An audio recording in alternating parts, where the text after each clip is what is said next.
Baik, Shalom. Terima kasih atas kesempatan yang kami peroleh. Di sini kami akan mempresentasikan hasil kerja kami, tugas sejarah PAK. Sebelumnya, perkenalkan nama saya Bonili Rafelindia Toho, NIM 1.01.2022 0106. Di sini kami akan menjelaskan tentang tokoh-tokoh dalam sejarah pendidikan agama Kristen. Tokoh yang pertama ialah Johannes Amos Comenius. John Amos Comenius lahir di Moravia, Ceko pada tanggal 28 Maret pada tahun 1992. Ia meninggal di Amsterdam, Belanda pada tanggal 15 November pada tahun 1670 pada umur 78 tahun. Ia adalah seorang guru, ilmuwan pendidik dan penulis Ceko. Sumbangan Comenius begitu berbobot sehingga di kemudian hari ia menerima gelar kehormatan Bapak Pendidik Modern. Sebagai seorang guru, John Comenius mengenal baik kelemahan sistem sekolah pada abad ke-17 yang di dalamnya ia berkecimpung. Memang tak ada pendidikan yang sempurna, tetapi sistem sekolah pada abad ke-17 di Eropa benar-benar jelas. Tokoh yang kedua ialah Jean Jacques Rousseau.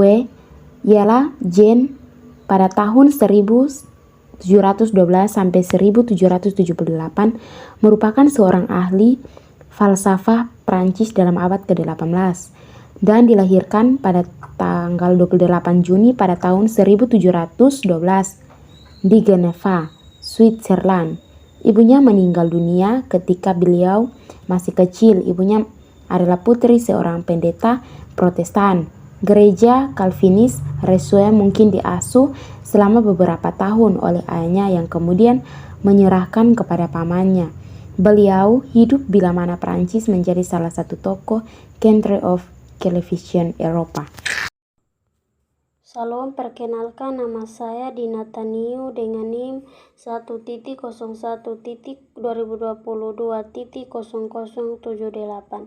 Di sini saya akan membahas tokoh yang ketiga yaitu Johann Hendrik Pestalozzi.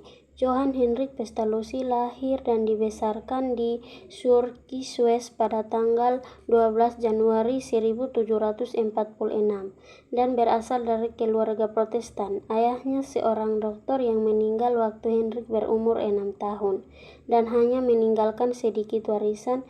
Hal inilah yang mendorong Hendrik untuk menjadi pendeta, namun keinginan ini buyar setelah dia lupa akan isi khotbahnya pada saat membawakan khotbah di depan ujian klasis. Hendrik kemudian berlari ke bidang hukum agar dapat masuk ke dalam pemerintahan dan menyusun undang-undang yang memihak kaum lemah. Pendapat teologis Pestalozzi. Pestalozzi tidak sabar dengan sistem dogmatis yang berlaku dalam gereja reformasi pada saat itu, di mana para pendukung sistem tersebut hanya bisa dan rajin menyusun ajaran teologis benar saja daripada wujudkan ajaran tersebut agar ke dalam kehidupan sehari-hari. Dan Pestalozzi memakai pengertian sederhana tentang iman Kristen. Ya, baik, kita akan lanjut dalam tokoh yang keempat yaitu Friedrich W.A. Froebel 1782 sampai 1852. Froebel adalah anak bungsu dari 5 bersaudara. Ia baru berumur 9 bulan ketika ibunya meninggal. Ayahnya seorang pendeta tinggal di desa Webosio di hutan Turkia, Jerman. Kesibukan bapaknya sebagai pendeta menyebabkan perhatian terhadap perkembangan Froebel agar terganggu. Masa kanak-kanak Froebel semakin sulit karena ayahnya menikah lagi dan mendapat seorang anak tiri. Froebel tidak mendapat pendidikan yang cukup seperti saudaranya yang kuliah di kedokteran di Universitas Jena. Shalom, saya atas nama Armilda Jumiati Kase, NIM 1.01.2022.0085.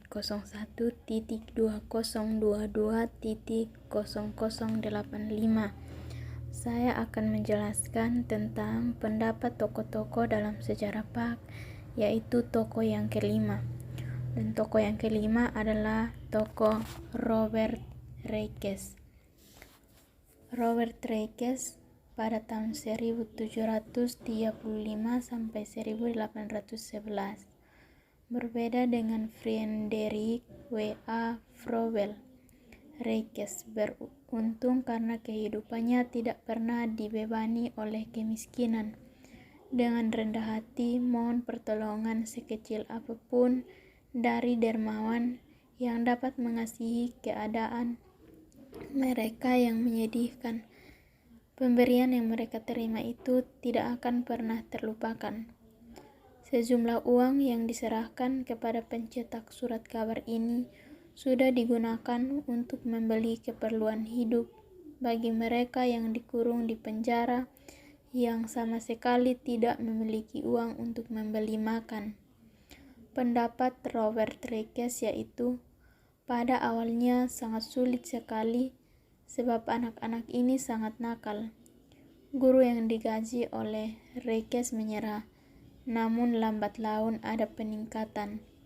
Lalu Reikes membuka sekolah minggu di tempat lain, termasuk jemaatnya sendiri, yakni Saint Mary de Crypt. Seorang teman Reikes yang bernama Thomas Stock, pendeta jemaat Saint John the Baptist, yang merangkap jabatan kepala sekolah katedral di Gloucester, menjelaskan bahwa gagasan dan pendirian sekolah minggu pertama terjadi di jemaatnya sebagai usaha kerjasama antara ia dan Reikes. Tokoh yang keenam yaitu Horace Bushnell. Horace Bushnell lahir pada tanggal 14 April 1802 di Lichfield, sebuah desa kecil di bagian barat negara bagian Connecticut. Ia adalah anak sulung dari sebuah keluarga petani yang beriman dan mengasuh anak-anak bijaksana. Kebijaksanaan orang tua Bushnell dalam mendidik anak-anak mereka nampak pada kemerdekaan yang diberikan kepada setiap anak untuk mengambil keputusan sendiri tentang hal-hal yang bermakna. Baik, shalom. Perkenalkan, nama saya Denny Jismai Taek dengan NIM 1.01.2022.0080. Tokoh yang ketujuh adalah Radolf Karl Millier. Millier lahir pada 1 Oktober 1910. Dia anak seorang pendeta di gereja Inggris. Ayahnya berasal dari keluarga petani dan ibunya putri pemilik tabung batubara. Sesudah ayahnya melayani di jemaat gereja Disciples of Christ, gereja murid Kristen, ia melanjutkan jabatan pendeta dalam gereja tersebut agar masuk ke gereja Episcopal Inggris. Pengertian PAK. Pendidikan agama Kristen adalah pengalaman sosial, sebagaimana pengalaman itu dikenal dari dekat di kalangan rumah tangga dan di jemaat di mana warganya sudah ditebus oleh Allah dalam Yesus Kristus dan sedang menebus orang lain, atau dengan kata lain PAK adalah bagian sosial dan pribadi berdasarkan refleksi atau warisan yang disesuaikan dalam Alkitab, agar intinya diwartakan dalam segala hubungan para warga dari segala umur sehingga para warga jemaat dapat dewasa dalam kekristenan.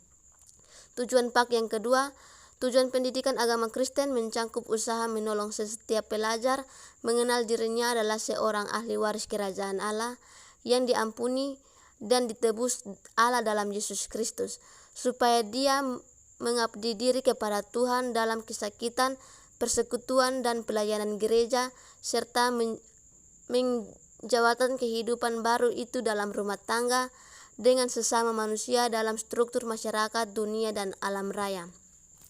Tokoh yang ke-8 adalah L.J. Sherrill. Sherrill lahir di kota kecil Haxhill, negara bagian Texel Utara bagian. Sebagai pemuda, ia melayani negara pada Perang Dunia Pertama dalam Angkatan Darat. Ia tamat dari Kolose Austin di Taxi Pendidikan teologi ia peroleh dari Sekolah Tinggi Louisville, negara bagian Kentucky. Ia melanjutkan studinya di Universitas Yale dan ia meraih gelar PhD dari universitas itu. Pengertian dan tujuan PAK dari Tokoh Cyril. Pendidikan agama Kristen adalah pelayanan yang dilaksanakan secara khusus oleh persekutuan Kristen. Pendidikan agama Kristen tidak disifatkan oleh sejumlah keterangan Alkitabiah yang dipindahkan dari guru kepada pelajar, melainkan oleh perubahan mendalam yang diharapkan terjadi dalam setiap peserta. Tujuan pendidikan agama Kristen menurut Cyril yaitu untuk memperkenalkan para pelajar di kalangan persekutuan Kristen dengan mewarisnya khusus Alkitab, agar dengan warisannya mereka dipersiapkan menjumpai Allah dan menjawab kepadanya, berlancar komunikasi pada tahap yang mendalam. Dari ke-8 tokoh, kami memilih tokoh Johannes Amos Comenius yang berpendapat bahwa sebenarnya isi kepala pemikiran dituangkan Johannes Amos di sini hampir semua dari pengalaman hidupnya yang ia lalui, mulai dari pembagian tingkat belajar, jadwal jam belajar yang baik, tentang pelajaran dan tentang pengajar dan pelajar sehingga kepala kurikulum. Comenius juga berpendapat bahwa pendidikan yang ia maksud adalah pendidikan yang selayaknya diberi nama pendidikan Kristen. Dalam teologi ini dijadikan dasar atau proses dari pendidikan itu sendiri, di mana Comenius sangat percaya akan kedaulatan Allah. Sekian dari presentasi kami. Shalom.